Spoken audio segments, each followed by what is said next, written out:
chill with power. Buenas a todos. Empezamos una nueva etapa en Master of the Universe después de estos últimos acontecimientos tan tristes que han ocurrido en mi vida y que han trastocado también los planes de Master of the Universe. Pues creo que este es el momento perfecto para hacer un pequeño lavado de cara al canal, añadiendo pues una portada nueva como la que habrás visto ya, y poniendo una entradilla nueva y también con secciones nuevas. Esta es una de las primeras que vamos a estrenar y pues se llama Otras Voces, porque vamos a tener, como puedes estar comprobando ya aquí en el vídeo, gente que nos va a ayudar o que me va a ayudar en la elaboración de estos vídeos. En este caso, en este primer episodio de Otras Voces, que vamos a llamar, como habrás visto también en el título del vídeo, los inicios, el US Power Metal, tengo el honor de estar acompañado por el maestro Quique Maiden, que es el responsable de uno de los podcasts más buenos que puedes encontrar ahora mismo en la red, el REA, el Rock Entre Amigos, del cual además yo soy un colaborador habitual. Ya habrás visto aquí en el canal también que te he puesto algún enlace a alguno de los podcasts que he hecho yo con Quique, como el de Halloween, por ejemplo, y que la verdad que pensando un poco quién podría estar dentro de estos vídeos nuevos que tiene el canal, pues que mejor que Quique. Sobre todo por dos razones. Primero, porque es un amigo. Segundo, porque sabe muchísimo, aunque él pueda ir de modesto ahora, pero sabe muchísimo de metal. Y un tercero también, que tiene mucho que ver con este vídeo de hoy, es que acaba también de terminar un podcast sobre precisamente los inicios del Power Metal, del Power Metal. Por lo tanto, podemos estar hablando ahora mismo con una persona que sabe bastante más que yo, por lo menos, de estos inicios de este subgénero que tanto queremos aquí en Master of the Universe. Pero mejor que se presente él. Así que, buenas, ¿cómo estás? Pues la verdad es que estoy fantásticamente bien. Encantado de salir por primera vez en tu programa. Aparecí en un vídeo así cortito que hiciste así una especie de especial para conmemorar. Me parece que eran 2 años del canal. Sí, para los 2 años. Sí. Y bueno, como tú has venido a mi casa varias veces, por decirlo de alguna manera, aunque fuese virtual, pues para mí es un honor estar contigo pues por primera vez, ¿no? Aquí delante de ti. Y bueno, eso de saber, maestros, más que nada, tú sabes demasiado, que esto es una retroalimentación. La verdad es que la verdad es que lo poco que pueda saber yo de todo el heavy metal es que está tan amplio el mundo en el cual estamos tú y yo metidos junto a otra gente que nunca sabremos suficiente. Eso es verdad, eso es verdad. Hay demasiada información, demasiados grupos, demasiados estilos, demasiados discos como para saberlos todos. Pero bueno, yo creo que tú tienes una experiencia vital de muchos años escuchando metal, de muchos años informándote, de muchos años estando en contacto con otra gente que también ha estado preocupada por conocer un poquito más los hijos de todos los estilos del metal, y también con un montón de bandas. En REA sé que tiene un montón de entrevistas con bandas y con gente que está dentro de la industria de la música. Pero bueno, me gustaría más que, aprovechando esto casi como una cuña publicitaria, publicitaras tú también un poco qué es REA, para que la gente también que está viendo este vídeo pueda a lo mejor meterse a escuchar algunos de los podcasts interesantísimos que tienen. Claro, joder, REA, la verdad es que lo que en un principio iba a ser Rock Entre Amigos, que iba a enfocarse más en dar a conocer bandas del panorama, sobre todo nacional, novedades, pero hacerlo mediante charlas, por decirlo de alguna manera, ¿no? Siempre metiendo una tertulia, cuando fuese posible, a la hora de hablar de novedades y cosas así. Se fue transformando pues en otra cosa, ¿no? La verdad es que amplió horizontes, dejó de ser un sitio donde solo apareciesen novedades de esta manera y se convirtió más en un programa dedicado a especiales, entrevistas profundas, monográficos, intentando siempre pues, llegar a sitios o lugares donde la podcastfera en general no suele llegar. Los programas de rock pues, no iban enfocados hacia ese camino. Y empezamos a tocar temas igual un poquito más profundos, un poquito más raros, dentro de panoramas conocidos. Por ejemplo, hablamos de los 90, hablamos del US Metal, hablamos del Any Wave, tú has estado conmigo en un especial de metal español, en un especial de los años 80 en general.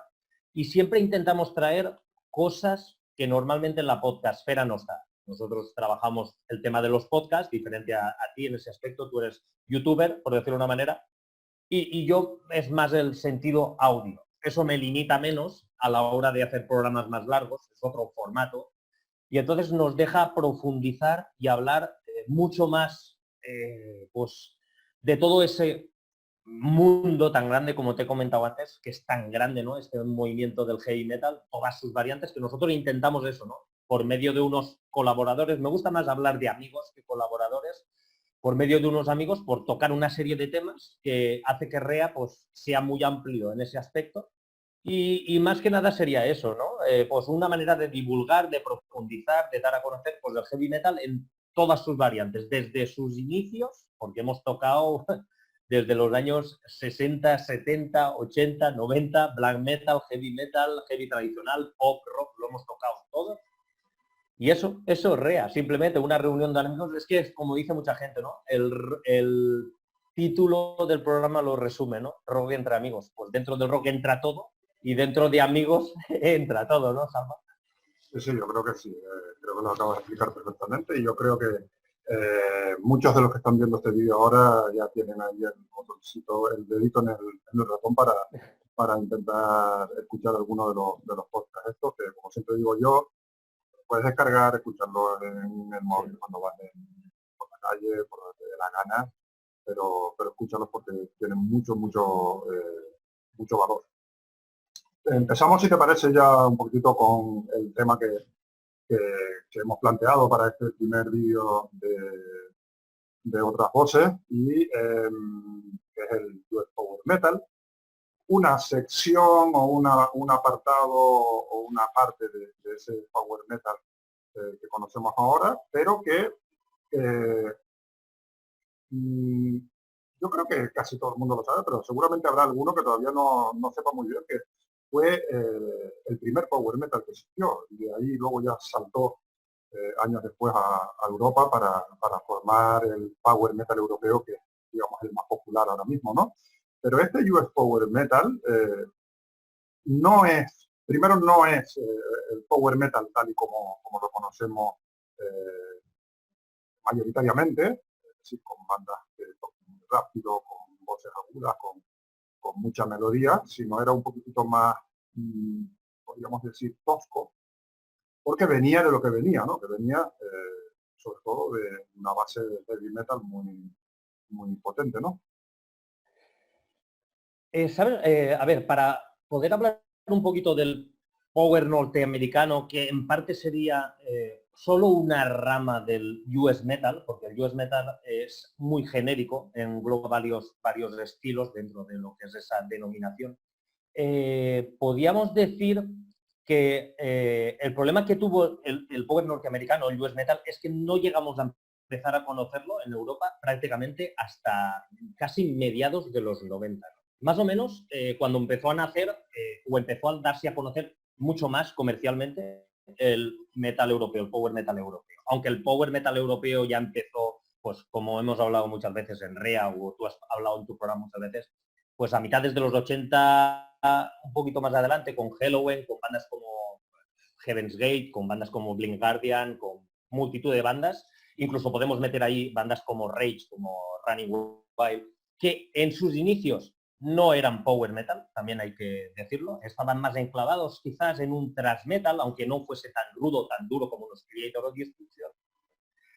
En Estados Unidos, el power metal norteamericano, lo que se empezó a denominar power metal norteamericano, ya estaba empezando a darse a conocer en el año 82, 83. Incluso hay recopilatorios en el año 82 que estaban denominados Power Metal, donde estaban enclavados bandas como Metallica, Metal Charge, Anvil, por ejemplo, y bueno, junto a ellos, bandas como Manowar, o sea, Manila Road. Quiero decirte yo que si en Europa ya teníamos conocimiento de lo que era el Power Metal, realmente en Estados Unidos ya se estaba denominando Power Metal a una rama de todo ese Heavy Metal que estaban haciendo a principios de los 80 en Estados Unidos. Sí, pero incluso cuando hablamos de ese proto-Power Metal, el término Power Metal no es un término que defina a un género. Yo creo que es más como una definición de una serie de bandas importantes que estaban surgiendo en ese momento, que por eso, como bien acabas de decir, tú estabas Metallica metido ahí dentro de esa denominación. Incluso, un poquito más adelante vemos como una banda como Pantera graba un disco titulado Power Metal, que no es Power Metal, no, quizás se va más camino casi del glam que del Power Metal. Pero creo que al principio tiene como esa denominación más por la palabra power que por otras razones realmente más de género. Quizás, ¿no? No son tan de esto es un género y lo vamos a llamar Power Metal y metemos a todas estas bandas, sino vamos a ponerle un nombre a esta cinta que vamos a sacar y le ponemos Power Metal porque además suena, como dice la palabra, muy poderoso, ¿no? A ver, el tema del Power Metal norteamericano, del US Metal, si se tiene que comparar, por ejemplo, lo que estaba ocurriendo en Europa, hay que decir que tanto en Estados Unidos como en Europa en general, el heavy metal empieza a nacer prácticamente a la vez. No es, aunque nosotros creamos que primero fue la New Wave, por decirlo de una manera, ¿vale? Las bandas de la New Wave con Judas Priest un poquito antes, con bandas como Black Sabbath y Purple, pero son bandas que no podíamos considerar heavy metal, están más enclavadas dentro del rock duro, y a partir de Judas Priest, Rainbow, ya empezamos a considerar que hay un cierto movimiento heavy metalero. En Estados Unidos está ocurriendo lo mismo. Bandas como Riot o Yesterday and Today, ya en el año 77-78, están empezando a editar discos que se pueden considerar heavy metal. O sea, en Estados Unidos está ya naciendo a la vez. O sea, no hay una retroalimentación. Están naciendo a la vez. O sea, de la misma manera que existen en Inglaterra o en Alemania, bandas como UFO, como Scorpions, como Michael Skinner Group, como tantas bandas, ¿no? En Estados Unidos hay bandas como Kiss, por ejemplo. O sea, son bandas que perfectamente están enclavadas dentro del rock duro. Van Halen, Quiet Riot. O sea, son bandas que nacen a la vez. Que lo que pasa es que uno viene con unas raíces igual más blueseras, más deudoras del rock americano, y otros somos más europeos. Es normal, ¿no? Tiene una tendencia un poquito más cruda, por decirlo de manera, ¿vale? Luego hay que tener en cuenta que todas estas bandas maman también de un movimiento llamado punk, ¿vale? Y el punk inglés no tiene nada que ver con el punk americano. The Clash, Sex Pistols, The Damned no tienen nada que ver con Ramones o con New York Dolls. O sea, ahí ya empezamos a ver cómo se alimentan de unos estilos de música que cada uno le dará una particularidad, una personalidad, ¿vale? Luego hay que ver que Estados Unidos es tan grande como Europa en conjunto. Por tanto, está claro que Inglaterra es la creme de la creme de esos inicios, la parte más importante del nuevo heavy metal que se practica a finales de los 80, principios de los 80, con bandas como Maiden, como Saxon, Tigers of Pantang, bueno, todas esas bandas, Diamond Head.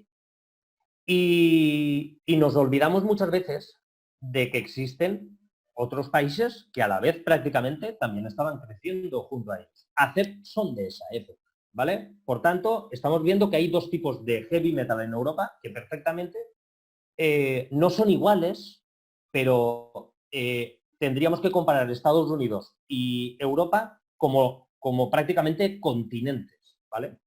No podemos comparar Inglaterra con Estados Unidos, una por tamaño y la otra porque estamos cerrando demasiado el cerco en Inglaterra y el el estilo está muy encerrado en la New Wave y no tiene una variedad muy grande. Habría que coger Europa con sus distintos países, cada una su particularidad, para compararlo con Estados Unidos y lo que estaba surgiendo en Estados Unidos. No es lo mismo hablar de la zona de Tampa que de la zona de Nueva York, ¿vale? Las bandas que salen en una zona no tienen nada que ver con las bandas que salen en otra, y es de Estados Unidos. Pues a la hora de hablar de los dos estilos, de los dos géneros que están haciendo, habría que compararlos de esa manera, ¿vale? Y a partir de ahí, Estados Unidos empieza a crear, tras bandas como hemos nombrado, como Riot, que podríamos decir que son la punta de lanza del heavy metal norteamericano, empiezan a surgir otra serie de bandas que sí que empiezan a tener cierta influencia del metal europeo. Y aquí están bandas como Manila Road, Manowar o Ciridangol, que esos ya tienen su particularidad más metalera. Y añádele lo que tú estás diciendo, para que sean power, ¿qué podemos meterle ahí? Algo que los europeos todavía no estaban haciendo. Y es esa teatralidad, y es esa temática épica. Antes de que los europeos le metamos la temática épica, estos tres bandas que yo acabo de nombrar como puntas de lanza, añadámosle Disney Steel, por ejemplo, que ya en los inicios empiezan a sacar discos, le meten eso que los europeos todavía no habíamos empezado.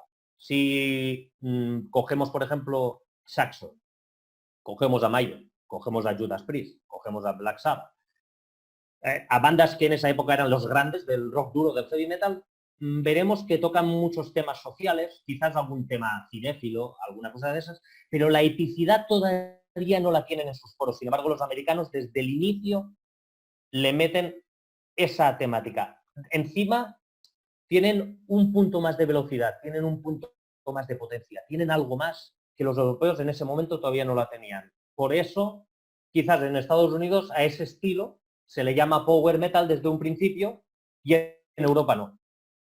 Hay una parte de los que intentan estudiosos, por llamarlo de alguna manera, del metal y del power metal en concreto, que siempre ponen como referencia a Dio como lo primero que se hizo de power metal, y muchas veces incluso se concreta más diciendo que es el Lonely Rock and Roll, ese disco, y más concretamente el Kill the King como tema, ¿no?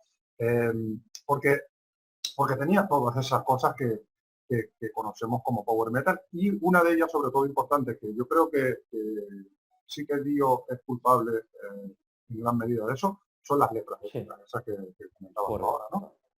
Sí, es que claro, es una de las influencias más grandes que tiene el power metal norteamericano viniendo de Europa.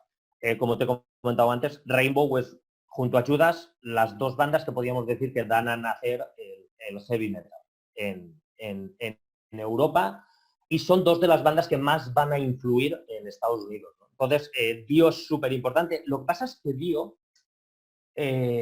como temática medieval, épica, por decirlo de una manera, hasta que no es él en solitario, realmente no podemos meterlo ya como el gran precursor de la epicidad dentro del heavy metal, ¿no? Aunque con Rainbow tiene algo, con Sabbath, pero son temáticas más oscuras, son temáticas más sociales. Puntualmente tienen temas, puntualmente. Sí, me refería más bien a eso, a que en este caso fue una cosa muy puntual, sí, pero que se toma como casi como el primer referente de lo que luego se convirtió en power metal. Correcto. Es como si muchas veces se utiliza de Steppenwolf para denominar heavy metal la palabra heavy metal thunder del tema tan famoso es lo mismo, ¿no? Pues se utiliza, o se cogió de aquí. Bueno, hay quien pueda decirlo. Para mí es clave, en parte, la influencia de Dio, ya no solo como cantante en el aspecto técnico vocal, sino como temática y todo eso. Dio, por supuesto. Aparte de Dio, tú sabes demasiado que en Estados Unidos sus primeros discos son auténticamente de culto, ¿no? Es un tío muy referenciado y muy seguido en Estados Unidos, que incluso ha tenido mucho más éxito muchas veces en Estados Unidos que en Europa. Entonces podemos colocar como esos iniciadores, precursores, pioneros de power a Manowar, a Virgin Steel, a Ciridangol, a Manila Road. quizás también a una banda que no es muy nombrada, pero yo creo que también tiene mucho de influencia en estos primeros años de los power metal, que son Nicky Lark o Jack Panzer quizás también, aunque no sé si Jack Panzer es un poquito posterior a esta primera oleada. ¿Sería más o menos la alineación titular? Vale, vamos a ver. Cuando nace el heavy metal, vamos a denominar en principio US metal, ¿va? Así lo vamos más. Las bandas que empiezan a surgir a principios de los 80, finales 70, principios de los 80, todavía no tienen, aunque tienen mucha influencia europea, tienen mucha rabia. Son bandas que tienen más ganas de sacar potencia. Aquí metemos bandas como Anvil, metemos bandas como Metallica, metemos bandas como Overkill, en diferentes sitios. Hay que tener en cuenta que cada uno está en una zona, San Francisco, Nueva York. Y a partir de aquí, al cabo de 2 años o 3, hay que tener en cuenta que nace el thrash metal. Por tanto, empieza ya a denominarse dentro del US metal, porque hay que tener en cuenta también que hay un sello como Safrel Records que edita ya recopilatorios desde el año 81 denominados US Metal, donde hay bandas enclavadas de estos estilos como Virgin Steel, The Roach, bandas que empiezan con el heavy metal, poquito thrash metal, muy poquito, pero sí que hay otra serie de recopilatorios un poquito más adelante denominados Power Metal, que hemos comentado antes, donde sí ya empiezan a haber bandas que están más a posteriori metidos dentro del thrash metal. A partir de aquí se crean 2 ramas, una que tendrá mucho éxito, que es el thrash metal, bandas como Metallica, más adelante Megadeth, más adelante Slayer, en esa época Angel, y a partir de aquí habrán una serie de bandas que empezarán a navegar en una fina línea, en una frontera, donde vamos a meter, que al principio se denominaban thrash metal, pero poco a poco fueron enseguida tirados hacia la rama más power, que son como Metal Charge, por ejemplo. Metal Charge, Anvil, podríamos decir Omen, por ejemplo, Agent Steel, ¿vale? Son bandas que están en esa frontera. Muchas veces al principio se denominan thrash metal, pero luego enseguida se les meten en otro hoyo, que es el power metal. Y a partir de estas bandas surgen otras que están ligeramente más influidas por el metal europeo de bandas como Maiden, Saxon o Judas. Y estas bandas empiezan a ser como tú has nombrado, ¿no? Por ejemplo, Jack Panzer. Por ejemplo, Armored Saint. ¿Vale? Empezamos a ver ahí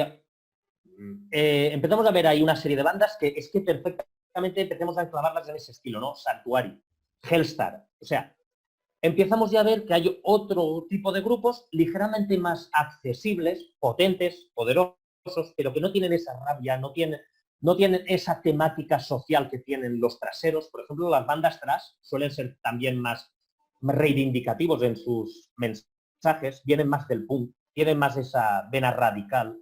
Y sin embargo, todas estas bandas que estamos hablando, Metal Charge, Omen, Agent Steel y a posteriori Armored Saint, tienen temáticas más oscuras, tienen temáticas más épicas, y se alejan un poco del mensaje reivindicativo. Entonces, esas bandas que tú me has nombrado, junto a algunas que te acabo de nombrar, darían pie ya al denominado puro power metal, ¿no? Que es el genuino y que empezará a crecer entre el año 83-84 y irá hasta el 87-88, podríamos decir. Podemos hablar de que una vez que ya se crea ese subestilo, ese estilo del power metal, aparecen después 2 subestilos dentro de ellos. Como decías tú, uno más accesible, más tirando para un power mezclado con ese heavy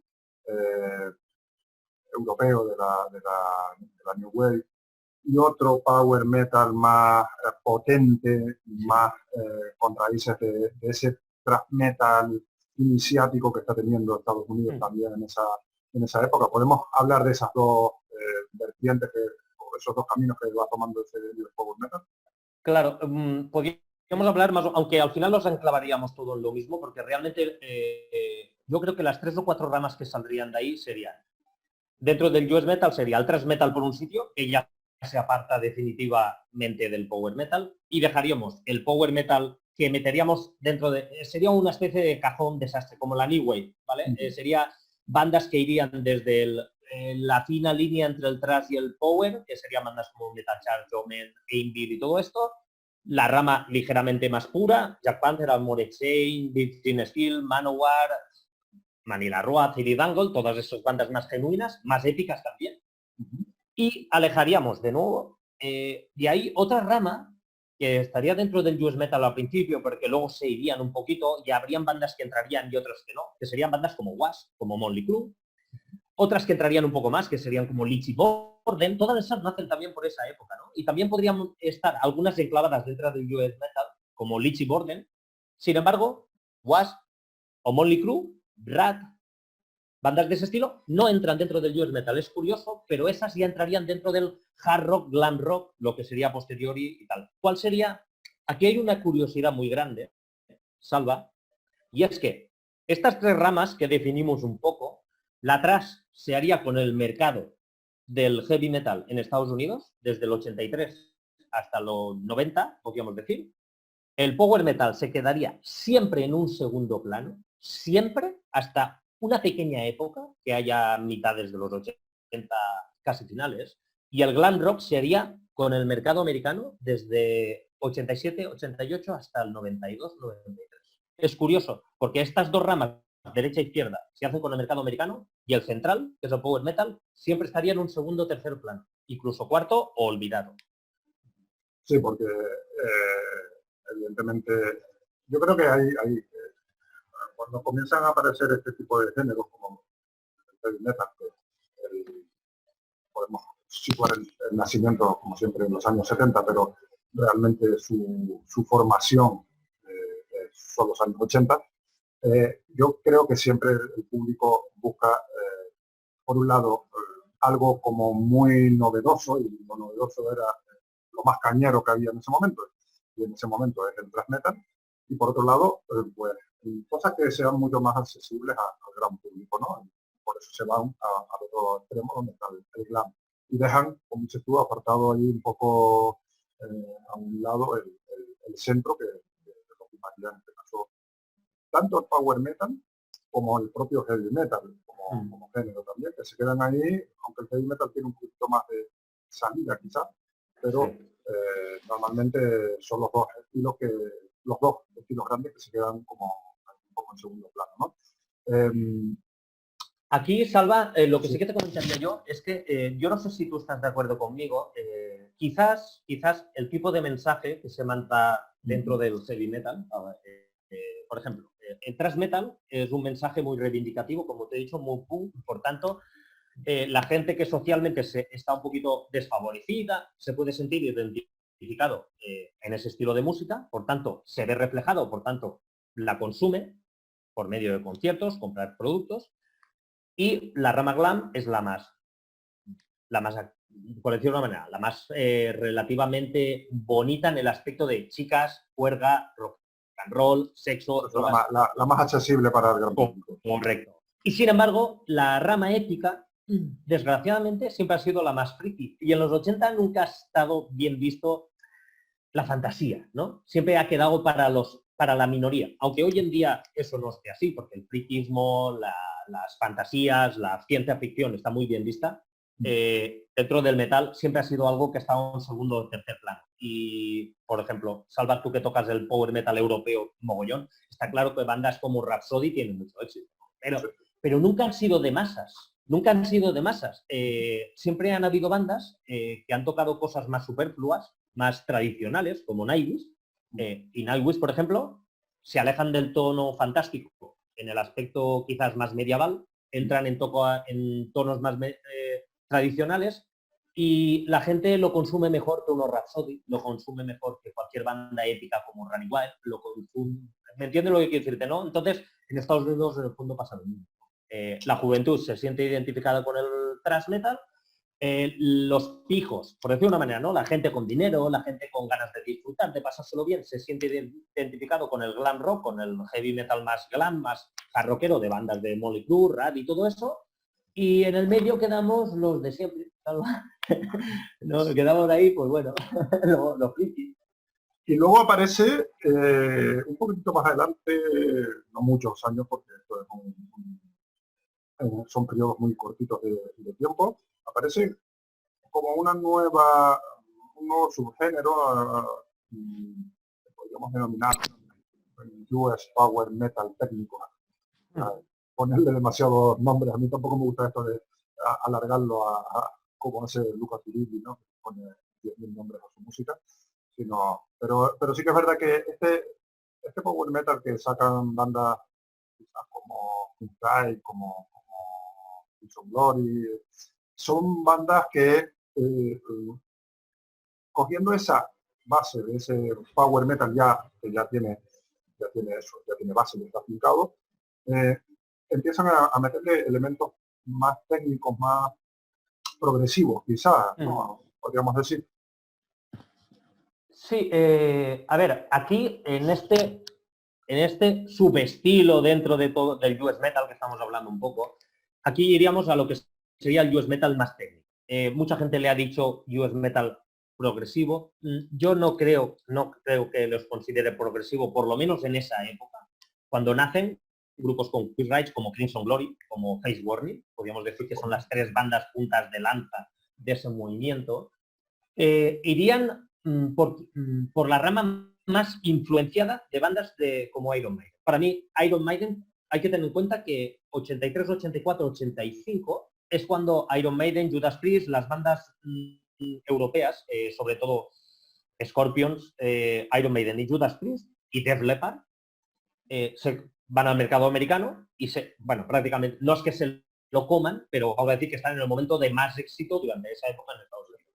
¿Esto qué pasa? Que a muchas bandas jóvenes que están naciendo en Estados Unidos, pues les influencia muchísimo. Y entonces, bandas como Queensryche o como Face Warning se les considera pues prácticamente copias de Iron Maiden en sus inicios. Luego, poco a poco, sí que van teniendo una evolución más pro, ¿no? Más cogiendo elementos más del rock progresivo de los 70, de bandas como Rush, de bandas como Pink Floyd, Genesis, no tan exagerado, ¿no? Luego será más exagerado en bandas como Dream Theater, Symphony X, que sí que están enclavadas dentro del power metal americano, pero eso ya iríamos a los 90, que ya sería otro programa. Y entonces aquí meteríamos pues esta serie de bandas, ¿no? Bandas que tienen, bueno, este estilo más europeo todavía, más comercial también, Salva. Podríamos decir que estos grupos sí que tienen un éxito mucho más alto que la de bandas que quedan en segundo plano, como Armored Saint o Jack Panther o Hellstar. Por tanto, estamos en la época que yo te he comentado que sí que tiene cierto éxito, ¿no? Estas tres bandas, Face Warning, Crimson Glory, Queensryche, llegan a tener bastante éxito en Estados Unidos y son grupos que llegan a llenar quizás no estadios, pero sí recintos de entre 15 y 20.000 personas perfectamente. Cabezas de cartel en festivales y todo. Exactamente, sí. Tenemos, por ejemplo, el caso de Maiden, que grabaron listas correcto en Norteamérica, bueno, y con un llenazo y en un recinto bastante amplio. Hecho este esquema más o menos básico de cómo fue el nacimiento, hablando un poquito de cómo han sido estas bandas precursoras y sus estilos. Y para ir, pues un poquitito ya enfilando el final del vídeo, también me gustaría comentar algunos discos que sean como muy significativos de estos inicios del power metal. Los que se te ocurran, a mí me gustaría hablar particularmente del Sound Steel de Riot, porque me parece como la bandera del power metal en los inicios. Pero seguramente a ti se te ocurren ahora algunos otros. A ver, si cogiésemos un poco cronológicamente, por ejemplo, los primeros de Manowar, está claro que son preciso cogerlos. Estamos hablando del US Metal Power. Fíjate que en uno de los vídeos que yo hice aquí en el canal sobre los 5 mejores discos de Power, los 5 mejores discos de Manowar, no puse los 2 primeros, y lo justifiqué porque dije que para mí no eran power metal todavía, sino eran más bien Es que hard rock, heavy, pero no llegaban a ser power metal y por eso yo nunca he considerado esos primeros discos está como claro que power. el High to England para mí es el que empieza más a eso, pero sí que sienta las bases de lo que es como si hablamos de muchas bandas, ¿no? Más que nada porque dan un poco el pistoletazo de salida, ¿no? Lo rudimentario, lo básico, pero tenían algo relativamente muy diferente a lo que se estaba haciendo en Europa. Lo que hace Manowar en los 81, 82, 83 no tiene nada que ver con lo que hace Manowar, con lo que hace Iron Maiden o Saxon en Europa. O sea, es un punto de vista, coges el primero de Manowar y el primero de Maiden o Saxon, no tienen nada que ver, absolutamente. Más que nada por ver eso. Para mí no son esenciales. Yo soy más preferido del High to England, por ejemplo. A mí el primero de Jack Panther como disco me parece una piedra fundamental. Quizás el de Dark de Metal Church, a pesar de ser el segundo disco de Metal Church, sí que me parece que define perfectamente la diferencia entre lo que es thrash metal y lo que podríamos denominar power metal norteamericano. Me parece clave. Quizás también los de Virgin Steel por la epicidad. Los primeros no, el primero sobre todo no, porque la verdad es que deja mucho que desear, pero a partir del Guardians of the Flame, Noble Savage, también son importantes, también son discos importantes. Por supuesto, Armored Saint, también el primer disco de Armored Saint empieza. Es que la verdad es que es muy rico. A mí ahí hay discos que me parecen antológicos. Sí que es verdad que quizás de los discos de la parte melódica, yo siempre, ahí igual soy un poco subjetivo, me quedaría con Crimson Glory, antes que con Face Warning o lo primero de Queen's Reich. Yo creo que los dos discos de Crimson Glory para mí definen mucho mejor lo que es un heavy metal técnico, un US metal técnico. El Transcendence. Correcto. Y el homónimo. Correcto. Además, porque se alejan más de lo que son los Maiden. Yo creo que Queen's Reich y Face Warning son demasiado clones en esos inicios. Y el Digital Dictator y el Thunder Steel de Riot, Digital Dictator de Vicious Rumors y el Thunder Steel de Riot, creo que son de esa última época, porque estamos hablando ya de año 87-88, podríamos decir que ya marcan ese final de época de... Aquí podríamos meter un montón de discos de Ciri Dangle, de Marilia Roa, o sea, eso ya va por gustos, por cada uno tiene su eso. Y antes has comentado una cosa sobre todo el tema de Pantera. Sí que es verdad que Pantera empiezan siendo un hard rock muy glam, bastante alejado de lo que podríamos denominar power metal, pero el disco power metal de Pantera, que se edita en el año 88, nos sirve para reflexionar una cosa, y es cómo Pantera, a partir de ese disco, sin ser esencial en la discografía de Pantera dentro de la diferencia de éxito que van a tener junto al Vulgar Display of Power y los que vienen, este queda un poquito con menos éxito, pero te marca las pautas de lo que va a ser el power metal norteamericano en Estados Unidos, porque a partir de este disco cambia todo. O sea, este disco va a servir para decir lo que va a ser el power metal en los 90 en Estados Unidos. Incluso bandas como Sanctuary, que luego se transformarán en Nevermore, Sanctuary una banda importante del power metal, US metal, Vicious Rumors, bandas como... Es que hay... Como Sabotage también, quizás. Sabotage, mira, no los hemos nombrado, pero son también imprescindibles en los 80. Otra banda que habría que nombrarlos. Quizás no están tan influidos como Pantera. Yo te lo digo porque tanto Vicious Rumors como Nevermore, que son descendientes de Sanctuary, van a estar muy, muy influenciados por Pantera. Incluso Jack Panther van a tener influencias de Pantera en algún disco. Y entonces el power metal yo lo pondría también importante para ver cómo va a cambiar ese chip, ¿no? Si Riot Thunder Steel vamos a meter que son los Judas perfectamente de Estados Unidos con ese disco, se adelantan 2 años a los Judas del Painkiller, los Riot con el Thunder Steel. Es triste, en parte, ver que se queda un poquito en el olvido y no se recupera hasta mucho más tarde. Y bueno, y ahí en esos discos vemos un poquito la evolución del power metal norteamericano que está teniendo, ¿no? Con el Digital Dictator mucho más puro, mucho más agudo, mucho más aguerrido, el Thundersteel como la piedra angular dentro del US metal americano y el power metal como ese futuro, ¿no? Esos Pantera que van a marcar el futuro del power metal norteamericano y a pegarle la vuelta, a meter groove, a meter otro estilo de música. Bueno, y a cambiar los cánones del heavy metal para los 90. Yo te comentaba esto del Sound Steel porque a pesar de que es un disco del finales de los 80, no me acuerdo exactamente, y la banda es de mitad de los 70. Y la banda empieza a sacar discos, me parece que es el sexto disco que sacaban.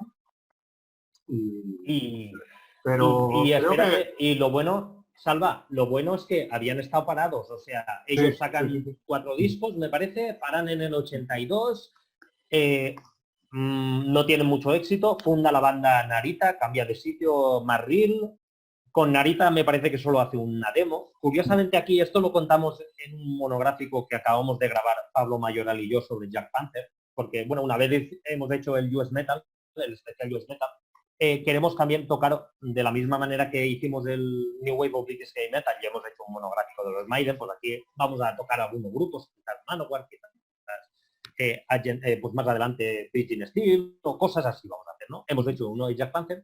Aquí es curioso esto, Salva, porque cuando Marriel decide de nuevo retomar el tema de Riot, se hace con los servicios de Henry Conglin, cantante de Jack Panther. Y era el cantante que estaba programado para cantar en Thundersteel.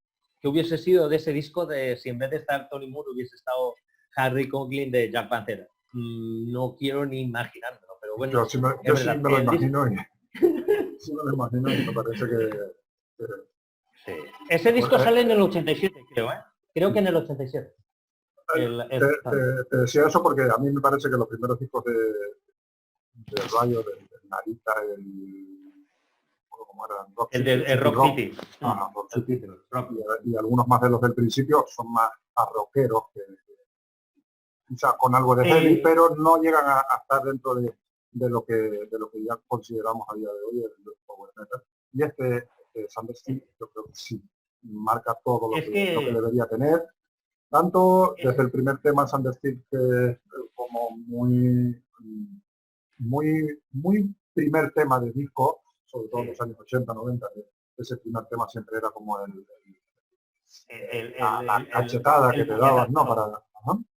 Hasta la temática, el resto de temas que son pesados, pero no son la pesadez del heavy metal, sino esa pesadez de ese power heavy. O sea, yo creo que este disco sí que para mí marca es un punto de inflexión en la carrera de Riot.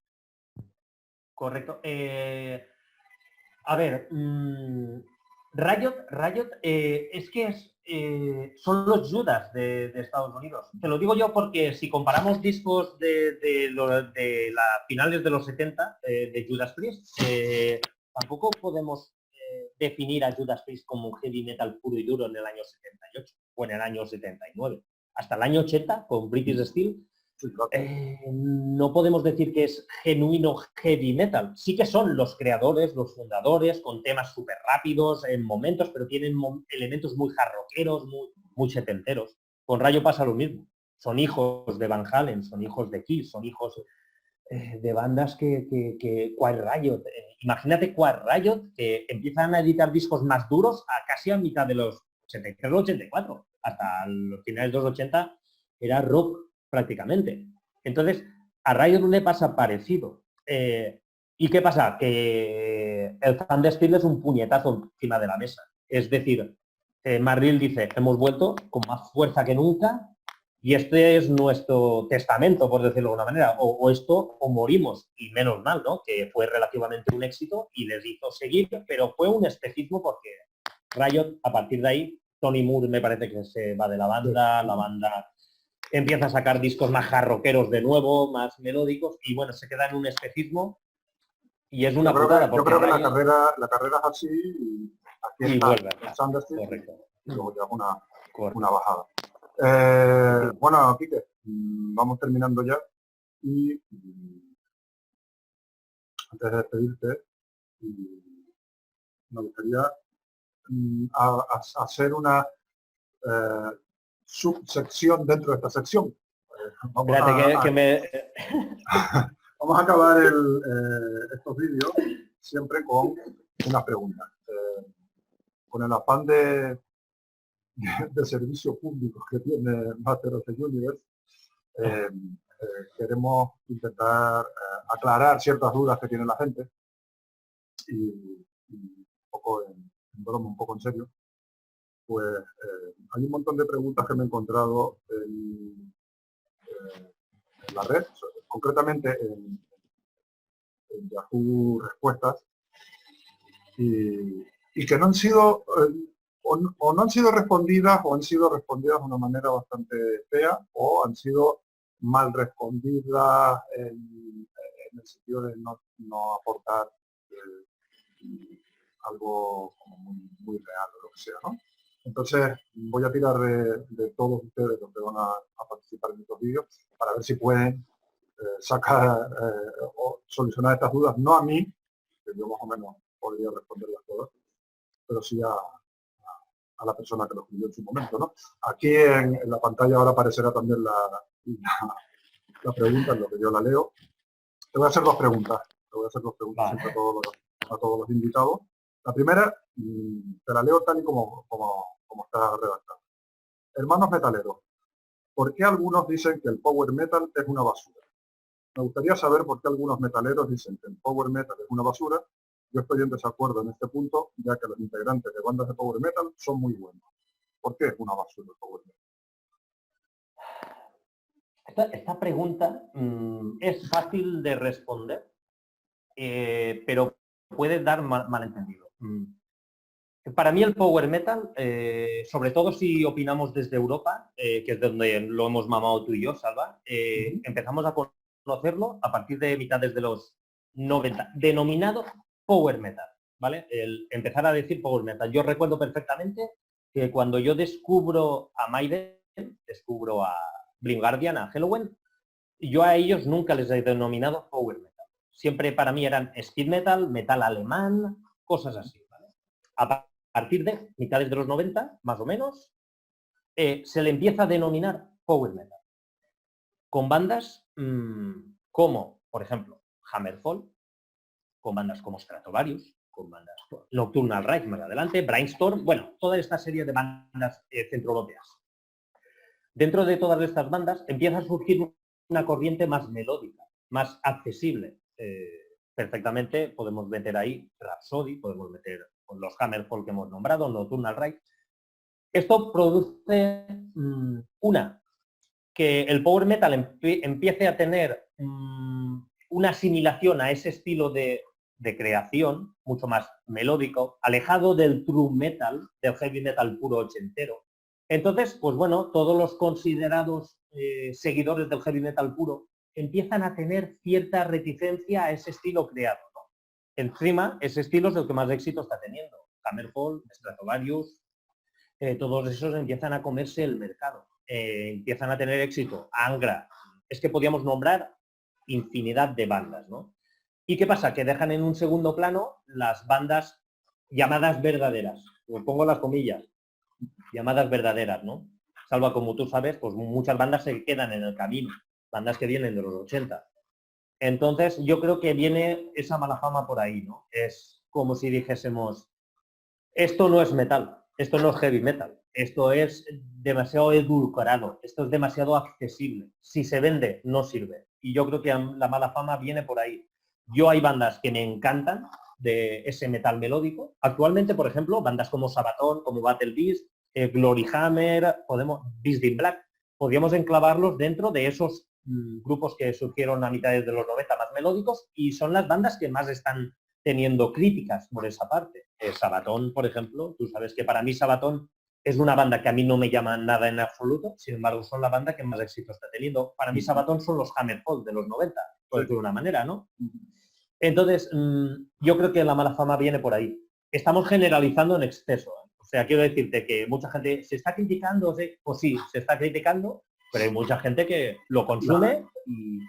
La parte esta de la temática, siempre hablando de castillos, dragones y no sé qué, o incluso no solamente la estética dentro de las portadas de los discos o la temática de las canciones, sino la estética también a la hora de salir a tocar, como en el caso de Sabaton, que salen sí. un poquito más bélicos, o como nombrabas tú a Glory Hammer, que Correcto. su particular forma de vestirse, Twilight Force o Battle Road. Hay un montón de bandas que además salen así un poco disfrazados, ¿no? O caracterizados, depende de cómo Sí, más teatral. A mucho, Sí, pero que sí que hace que se vea mal. A ver, este tipo de preguntas siempre son con un poquito de humor, ¿no? Pero yo, por ejemplo, siempre me ha hecho bastante gracia que mucha gente se preocupe o se queje de esa estética de una banda power metalera cuando son fanáticos de bandas como Wasp, como Kiss, correcto. toda la vida disfrazándose, porque si ponerse una cara de gato para tocar metal no es disfrazarse, pues entonces no es disfrazarse. Como... Pero ¿no crees, Salva, ¿no crees, Salva, que quizás son más los europeos los que nos quejamos de eso que quizás los americanos? Los americanos son más, aceptan más el teatro. Yo creo que es el ser humano. Yo creo que es el ser humano. Vale. El ser humano, da igual donde esté colocado en qué parte del planeta, va a criticar siempre lo que no le gusta. Sí. Yo creo que Mira, piensa una cosa. Armored Chain, Theory Dangle, grupos de ese estilo, ya utilizaban armaduras a principios de los 80. O sea, y es genuino heavy metal. O sea, sí, la estética no tiene por qué afectar. Pero si nos ponemos un poquito más serios, así, la crítica a algo que no me gusta, pero voy criticando aspectos que son superfluos, que no son realmente los importantes. O sea, no estás criticando la música. No se critica a Glory Hammer por su música, se le critica por sus pintas o porque las letras escriben cosas que le parecen a muchos ridículas. Cuando a lo mejor esa persona que está criticando es súper fan del black metal, que no escapan de estar siempre, entre comillas, con todo respeto, disfrazados. Y además escriben cosas que tampoco es que sean como muy a lo mejor reales, ¿no? Sino más fantásticas también. Con lo que es el ver la paja en el ojo ajeno y no ver la vida en el propio, ¿no? Correcto. Yo creo que a veces se les considera demasiado infantiles en el mensaje, en las letras, en la estética. Quizás igual los ven desde ese parámetro. Quizás les resultó interesante en un principio, pero luego se les ha hecho a toda esa gente un poquito pesado el seguir, pues bueno, ese tipo de letras, ese tipo de verificaciones, que no están lejos de lo que hacían Manowar en sus inicios o Theory Dangle. Es que en el fondo, si leemos las letras de Manowar en sus inicios o de estos grupos, es que es casi lo mismo, 40 años después. Bueno, esperemos que haya quedado clara la respuesta, y si no, pues que nos mande un email que la escribió y se lo volvemos a responder por escrito. La segunda y última pregunta es un poquito más profunda y más importante, quizás también más personal, ¿no? Dice, ¿cada cuánto se baña un metalero? Y hay una subpregunta que dice, ¿y cada cuánto va a la iglesia? ¿Cada cuánto te bañas tú, como metalero que eres? ¿Y cada cuánto vas a la iglesia? Algo que es importante, no tiene mucha respuesta, por lo que se ve que hay mucha gente que no fue. Joder. Pero, joder, me gustaría decir que yo como metalero no me ducho nunca, pero te puedo decir que me ducho todos los días. No, es que el pelo lo necesita. Mi pelo no necesita. Salvo, aquí hay dos comparaciones de cojones. Y a misa, si puedo, nunca. Si puedo, nunca. Sí. No soy, sí que te digo una cosa. No soy partidario de hacer como Euronymous y como Bart Vikernes y todos estos, ¿no? Cada uno dice que hagan lo que quieran. Pero sí, no, si puedo, nunca, nunca. Le tengo bastante alergia. ¿Crees que yo cuando vi esta pregunta intenté encontrarle la relación entre la iglesia y el bañarse? No sé si tú le ves algún tipo de conexión para que aparezcan en la misma pregunta. En la Edad Media sí. En la Edad Media sí, porque en la Edad Media la iglesia es la que recomendaba que no se duchase, que tal, y fue la ciencia, la medicina, la que dijo, si no hay higiene, vamos a morir todos, como ahora en el coronavirus, ¿no? Como ahora, entonces. Pues nada, Quique, hasta aquí llegamos con este primer episodio de Otras Voces. Encantado de que haya sido el primero, sobre todo por tu sapiencia en esto del US Power Metal, bueno, en todo el metal, pero concretamente ahora en esto del US Power Metal. Y quedamos para, si te parece a ti bien, hacer algún otro vídeo de esto. Sí, por supuesto, me le parece bien a la audiencia que está viendo este vídeo que quiera que sigamos haciendo cositas de estas y por supuesto a participar cuando tú quieras en otro REA, otro amigos. Pues yo encantado, Salva. La verdad es que tenía miedo, estaba mirando y digo, esto se convierte en un REA de duración. Tú sabes que me tienes disponible para cuando quieras. Y bueno, tu REA, tú sabes que tienes las puertas abiertas. Y que, bueno, me lo he pasado muy bien. He disfrutado mucho y como siempre, esto es un placer y espero que a la gente no se les haya hecho pesado. Pues nada, nada más que decir. Un saludo a ti, un saludo a toda la audiencia de Master of the Universe y siempre digo, nos vemos en la próxima. No te olvides de suscribirte, de darle al like, de compartirlo, etcétera, etcétera. Todas esas cosas que hay que hacer siempre un canal de YouTube y por supuesto que hay que hacer el Master of the Universe. Así que nos vemos hasta la próxima. Till with power.